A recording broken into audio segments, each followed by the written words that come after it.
अमृत का अर्थ है यो न मृतः,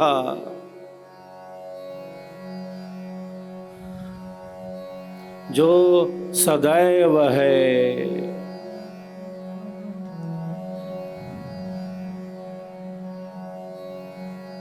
जो नित्य है, जो अनादि है,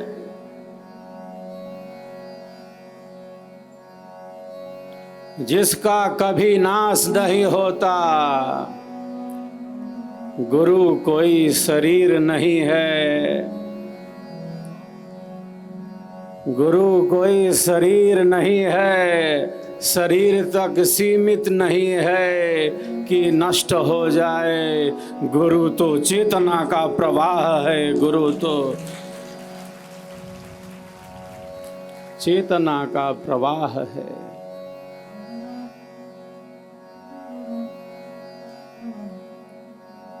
अज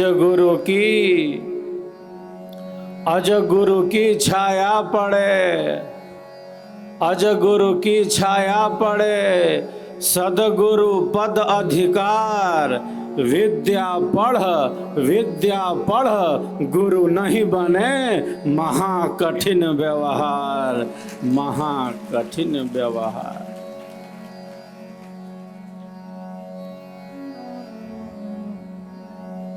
तो सदगुरु की एक धारा है, सदगुरु का एक प्रवाह है।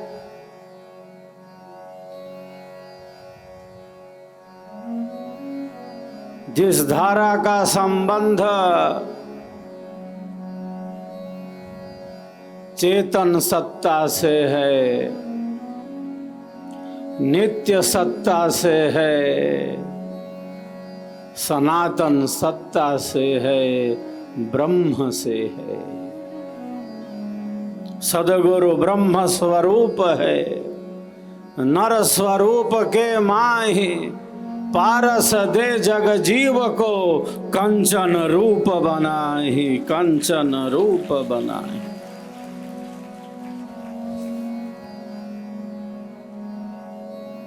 ज्ञान का जो चेतन धरातल है, ज्ञान की जो विशुद्ध भूमि है, जो चेतन ज्ञान है, जो चेतन आत्मा का गुरु है, जो आत्मा का ही गुरु होता है, वही सदगुरु कहलाता है, वही सदगुरु कहलाता है।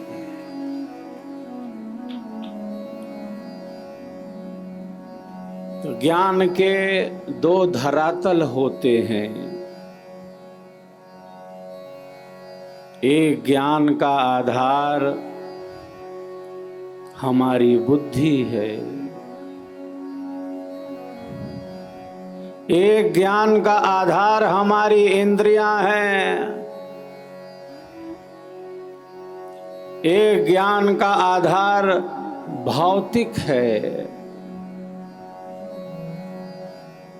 जो कुछ हम जान पाते हैं, जो कुछ भी हम इंद्रियों से ग्रहण कर पाते हैं, उस ज्ञान का आधार हमारी बुद्धि होती है, हमारा मन होता है। एक ज्ञान है जो बुद्धि की सीमा में नहीं अट सकता, एक ज्ञान है जो चेतन है, नित्य है, सनातन है, सहज है, निरंतर है। वह ज्ञान ब्रह्म विद्या की धारा है, विहंगम योग की धारा।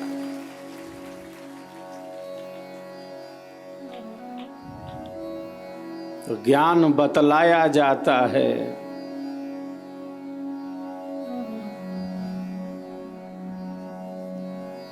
सद्गुरुदेव क्या कहते हैं?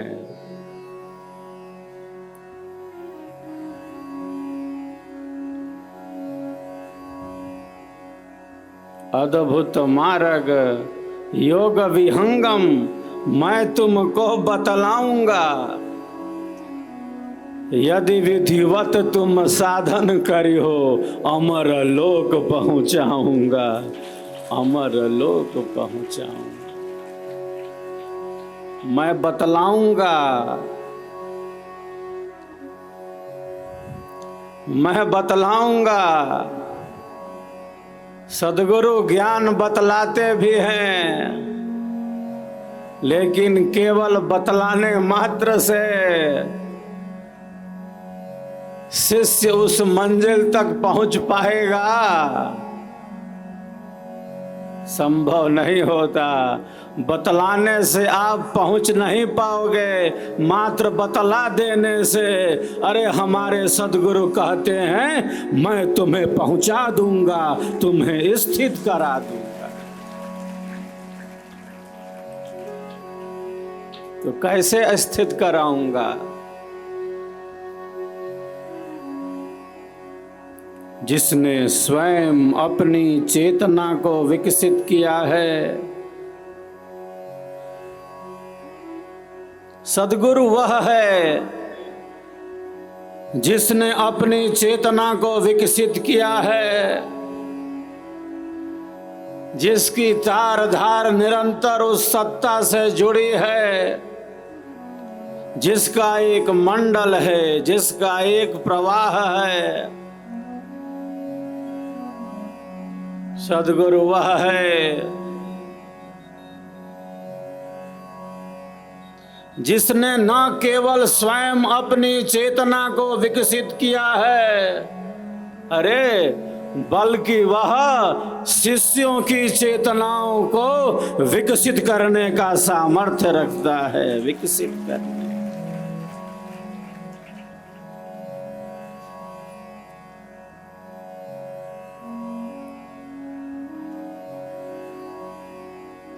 मुक्ति तक संबंध गुरुदेवा, काल दयाल, काल दयाल मध्य गुरुवासा।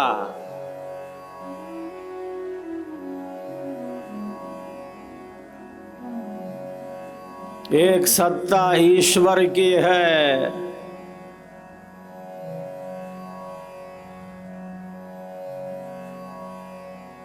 जो नित्य है, सनातन है, सहज है, निरंतर है, एक सकल असकंभ है, एक सकल असकंभ है,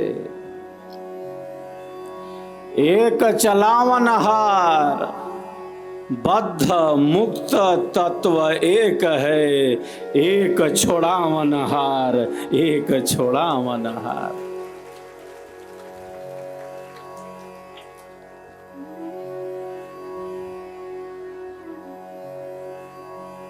चेतन चार स्वरूप है, जड़ है एक आसार, जड़ चेतन से रहित है, जड़ चेतन से रहित है, एक बांध संसार, एक बांध संसार।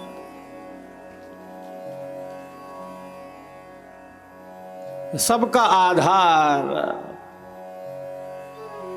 परमात्मा है, जो हमारे श्वासों का श्वास है, जो हमारे प्राणों का प्राण है।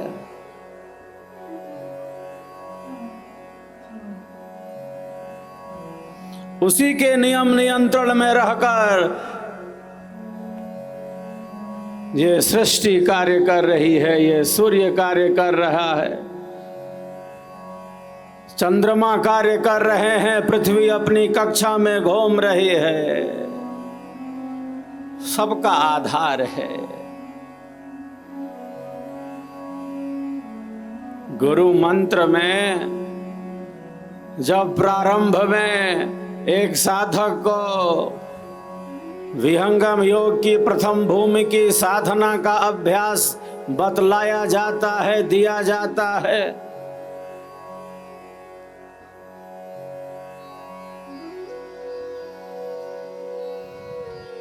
तो हम यही प्रार्थना करते हैं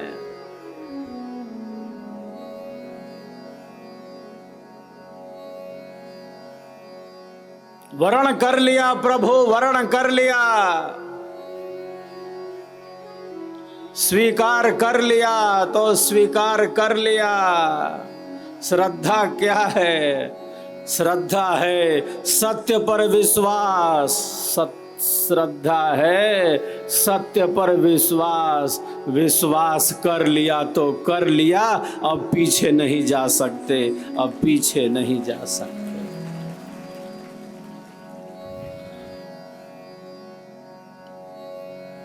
श्वासों का श्वास परमात्मा है, प्राणों का प्राण प्रभु है,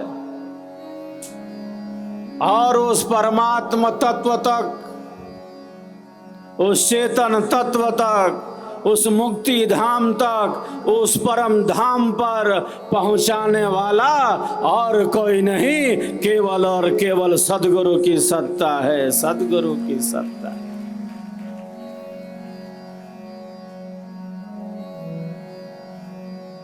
जो संबंध है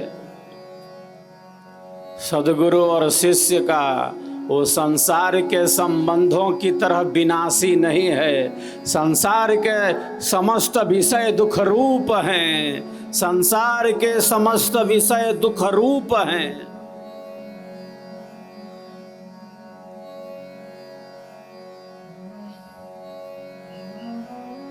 अनादिकाल से, अनंत अनंत जन्म और जीवनों से नाना प्रकार के सुखों को, दुखों को, भोगों को, पदार्थों को, संबंधों को भोगते चले आ रहे हैं। माता पिता, पत्नी, पुत्र, सगे संबंधी, बंधु बांधव, मैं तू यहाँ वहाँ, मैं तू यहाँ वहाँ। एक मैं है जिसे कहते हैं वास्तविक अहम। मैं हूं कौन? आत्म तत्व। और एक है अवास्तविक अहम, विनाशी अहम, मिटने वाला अहम।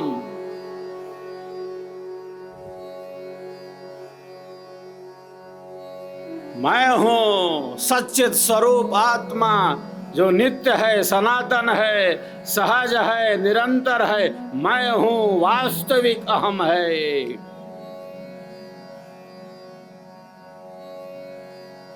और एक है अवास्तविक अहम, जो जाला बुना है, जो हमने अपने अज्ञान से निर्मित किया है, उस अवास्तविक अहम को।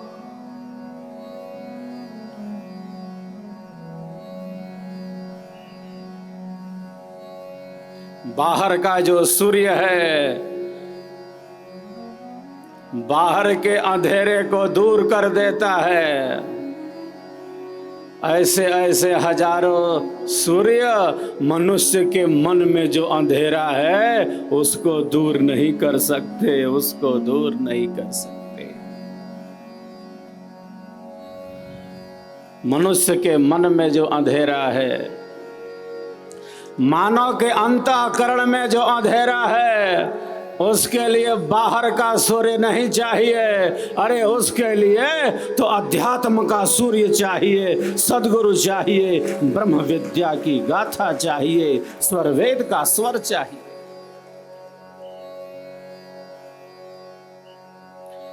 जिस प्रकार बाहर का सूर्य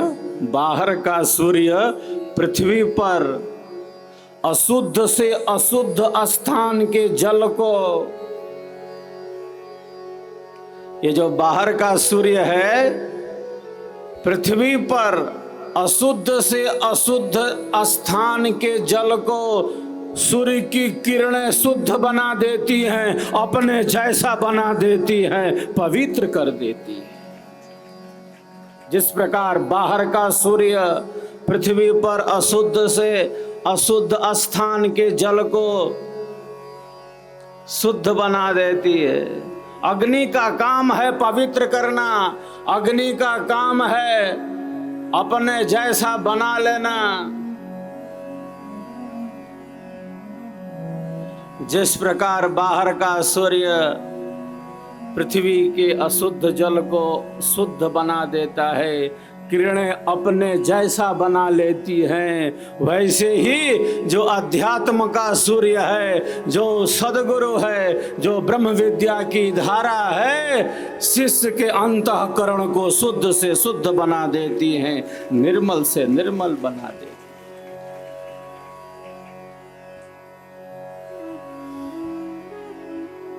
कोई हताशा ना हो, कोई निराशा ना हो। हताशा, निराशा, अवसाद, कुंठा हमारे जीवन को घेर न ले। हमारा जीवन आनंददायी बने, हम सबका जीवन आनंददायी बने, क्योंकि जीवन का आधार, सर्वाधार परमात्मा आनंदमय है, आनंदमय है।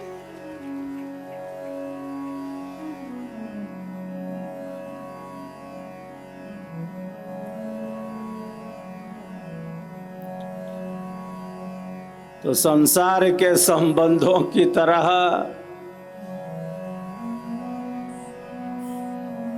ये सद्गुरु और शिष्य का संबंध विनाशी नहीं है, मिटने वाला नहीं है।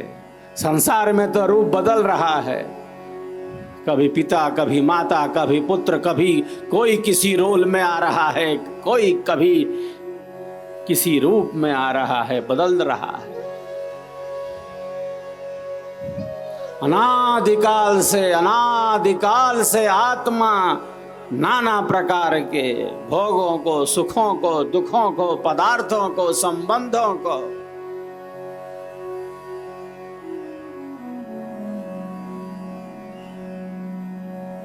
भोगते चली आ रही है। जैसे मानो नदी में लकड़ी का टुकड़ा बहता जा रहा हो। इस प्रवाह को, जो प्रवाह संसार का है,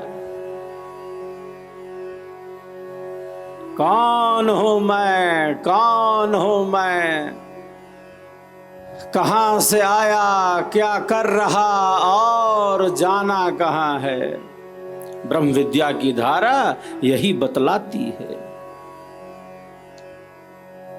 इस ज्ञान का आधार चेतन है। लिखा लिखी की है नहीं, लिखा लिखी की है नहीं, देखा देखी बात, दुल्हा दुल्हन मिल गए, फीकी पड़ी बारात, फीकी पड़ी बारात। यहां दर्शन का, अनुभव का क्षेत्र है, जिसका ज्ञान, जिसका अनुभव ब्रह्म विद्या की चेतन धारा के द्वारा, सद्गुरु कृपा के आधार से एक शिष्य को, एक शिष्या को प्राप्त होता है।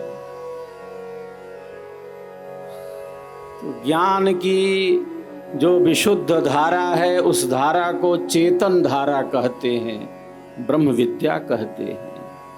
संसार से कोई कितना भी ज्ञान प्राप्त कर ले, इंद्रियों से,